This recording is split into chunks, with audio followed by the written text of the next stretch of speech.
नमस्कार दोस्तों, मेरा नाम डॉक्टर अजित कुलकर्णी है। मैं पल्मोनोलॉजिस्ट हूँ और सह्याद्री ग्रुप ऑफ हॉस्पिटल का lung transplant department and pulmonary medicine department head करता हूँ। कोविड के बारे में हम सबको मालूम है। अब इंडिया में कोविड की दो वैक्सीन अवेलेबल है, एक कोविशील्ड और एक कोवैक्सीन।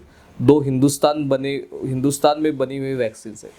वैक्सीन के बारे में हम सब के मन में कुछ मिथ्स है या कुछ शंका बोलते हैं हम लोग, वो है। उसके बारे में आज मैं आपसे बात कर रहा हूँ।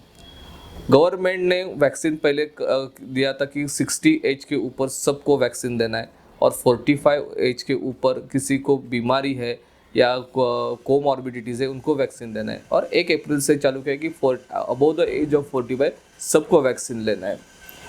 अब धीरे धीरे हम लोग ये तरफ जा रहे हैं कि डाउन द लाइन कभी भी 18 साल के ऊपर के सभी लोगों को वैक्सीन मिल सकता है। ये फ्यूचर का बात है, लेकिन अगले 2-3 महीने में आ सकता है। वैक्सीन सबने लेना है या नहीं है? वैक्सीन सबने लेना है। आज की तारीख में अबव 45 एज सबने वैक्सीन लेना है। वैक्सीन लेने के लिए डरना नहीं है। दिमाग में कोई भी डर रहेगा तो उसको निकाल लीजिए। लोगों को या सोशल मीडिया में ये आता है कि वैक्सीन की एफिकेसी 55% है, वैक्सीन 60% ही काम करता है, वैक्सीन 1 साल ही काम करेगा, वैक्सीन के साइड इफ़ेक्ट बहुत होते हैं, वैक्सीन होने के बाद कोरोना होता है, वैक्सीन लेने के बाद एक पेशेंट की मौत हो गई। ऐसे हम लोग न्यूज़ में, सोशल मीडिया पे लगातार देखते रहते हैं। तो इसका मतलब वैक्सीन गलत है क्या? इसका मतलब वैक्सीन गलत नहीं है। आप अपने बचपन का सोचिए या अपने बच्चों के बारे में सोचिए। हम लोग 8 साल की उम्र तक या 10 साल की उम्र तक बच्चों का टीकाकरण करते हैं, जिसके अंदर हर एक बच्चों को वैक्सीन देते हैं। जब वैक्सीन दे के वो बच्चा घर आता है, तब एक दिन वो उसको बुखार आता है या जिधर वैक्सीन दिया वो पैर या हाथ दुखता है, या दूसरे दिन 1-2 दिन उसको बुखार रहता है। ये कॉमन चीज़ है। ये हम लोग कैसे भूल जाते हैं? वैक्सीन देने के बाद ऐसा थोड़ा सा सिम्टम आना ये आम बात है, it is a common thing. तो ये कोरोना वैक्सीन लेने के बाद थोड़ा सा बुखार आएगा, थोड़ा सा बदन, हल्का सा बदन एक दर्द होगा, हेडेक होगा, इससे डरने की बात नहीं है ना। मेरे को हल्का सा बुखार आएगा, हेडेक होगा या बॉडी एक होगा या सर दर्द होगा, इसकी वजह से मैं वैक्सीन नहीं लूँगा, ऐसा नहीं है, ये गलत है। दूसरी बात, वैक्सीन लेने के बाद किसी की डेथ हो गई। अब वैक्सीन लेने से डेथ हो गई, ये पता लगाना बहुत मुश्किल काम है। वो पेशेंट को या वो जो उसको कुछ ना कुछ बीमारी हो सकती है पहले की, या उसको कुछ एलर्जी हो सकती है, एनाफिलेटिक रिएक्शन हो सकती है, उसकी वजह से भी हो सकता है। इसके लिए तो गवर्नमेंट बोल रहे थे हॉस्पिटल में वैक्सीन ले लो, और वैक्सीन लेने के बाद आधा घंटा 1 घंटा उधर रुको। अगर कुछ साइड इफ़ेक्ट्स या लाइफ थ्रेटनिंग साइड इफ़ेक्ट रहेगा तो पहले आधे घंटे में वो लाइफ थ्रेटनिंग साइड इफ़ेक्ट पता चलता है, उसके बाद उसको कुछ नहीं होता। अब हम लोग पूना में बहुत सारे वैक्सीनेशन सेंटर है, लेकिन कहाँ से भी ऐसा एडवर्स इफेक्ट आया नहीं है जिससे पेशेंट का लाइफ खतरे में आ जाए। सो उसके बारे में आप चिंता मत करो, वैक्सीन लेना ज़रूरी है।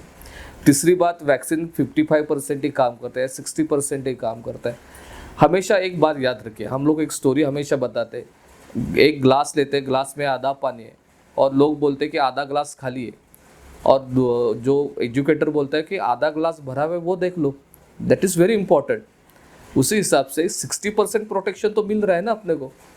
We are getting 60% protection, which is not a small value, it is a large value, it is a large number. अगर हम लोग 60% खुद को प्रोटेक्ट कर रहे हैं तो वैक्सीन लेने में क्या क्या हर्ज है? आप वैक्सीन ले लीजिए। 60%, 70%, 90%, 80%, दीज आर मेयर नंबर्स। आप एक मुझे बताइए, अगर आपको वैक्सीन ले लिया और आप अगर 60% में आते हैं तो आपके लिए वो 100% है, आपके लिए वो 60% नहीं है। तो मैं बोलता हूँ वैक्सीन सेफ 100% है। मैंने वैक्सीन लिया, मुझे कुछ नहीं हो तो मैं 100% सेफ हूँ। तो ये नंबर गेम में आप मत जाइए। जो 60% इफिकेसी है वो ले लीजिए। चौथी बात, ये इंडियन वैक्सीन है, इसमें कुछ प्रॉब्लम है क्या? ऐसी कुछ बात नहीं है। कोवैक्सीन हो या कोविशील्ड हो, at present point of time हमारे इंडियन मार्केट में ये 2 वैक्सीन अवेलेबल है और they are equally good as any other vaccine. तो हम लोग वो दोनों वैक्सीन ले सकते हैं। दोनों में से जो वैक्सीन अवेलेबल है वो ले लीजिए। कोवैक्सीन बेटर है या कोविशील्ड बेटर है, it is a matter of debate. और आज की तारीख में data suggest that both vaccines are same, both vaccines are equal. So vaccine ले लीजिए। पांचवी बात, जब बताते हैं कि वैक्सीन लेने के बाद भी पेशेंट को कोविड हो गया, हाँ हो रहा है, हम लोग ऐसे केसेस देख रहे हैं। लेकिन वो वैक्सीन की वजह से है क्या? वैसा नहीं है। वैक्सीन का एक साइंस है, वो समझ लो। आज एक डोज ले लिया, एक 1.5 महीने के बाद दूसरा डोज ले लिया, और उसके बाद उसकी इम्यूनिटी आती है। तो एक जब फर्स्ट डोज लेने के बाद दूसरा डोज लेने तक हम लोग इम्यून नहीं है इतने, तो ये ड्यूरिंग दिस पीरियड हमको नॉर्मल कोविड वायरस इन्फेक्शन हो सकता है कि नहीं हो सकता है? हो सकता है। सो वैक्सीन लिया तो भी मुझे कोविड हुआ, ऐसा मत सोचिए। हाँ, 1-1.5 महीने के बाद हम लोग वैक्सीन लेने के बाद अगर कोविड होगा तो उसके कारण ढूंढ सकते हैं, लेकिन वैक्सीन लिया तो भी कोविड होता है, तो इसलिए वैक्सीन काहे को लेने का? Don't think like that. ऐसा सोचिए मत, वैक्सीन ले लीजिए। पांचवी बात, वैक्सीन कहाँ पे लेते हैं? सेंटर पे जाके लेते हैं। सेंटर के ऊपर भी कुछ रिस्पॉन्सिबिलिटी रहती है, या उसके उधर भी थोड़ा टाइम लगता है, ये सारी चीज़ें लगती है। तो be aware, be patience with the centre. वहाँ पे आपको जाने के बाद वैक्सीन 100% मिलेगा। Be sure that before going that कि you will get the vaccine. और सेंटर पे जाने के बाद वो लोगों को हेल्प कर दीजिए। वो सारे सेंटर, सारे मेडिकल फैटर्निटी आपको हेल्प करने के लिए है, और आप कृपया करके सब लोग वैक्सीन ले लीजिए। वैक्सीन से डरिए मत, वैक्सीन के साइड इफेक्ट के बारे में सोचिए नहीं, तो एक वैक्सीन ले लीजिए। वैक्सीन अपनी शील्ड है। So please take vaccine. Don't trap in a false information on the social media. अगर वैक्सीन रिलेटेड आपके दिमाग में कोई सवाल है, आपको कुछ डाउट है, अगर आपको कुछ पूछना है, तो नीचे हमारा कमेंट बॉक्स है, उसके अंदर आपका मैसेज छोड़ दीजिए। हमारी टीम, मेडिकल टीम आपको इसके बारे में रिप्लाई कर देगी। Thank you.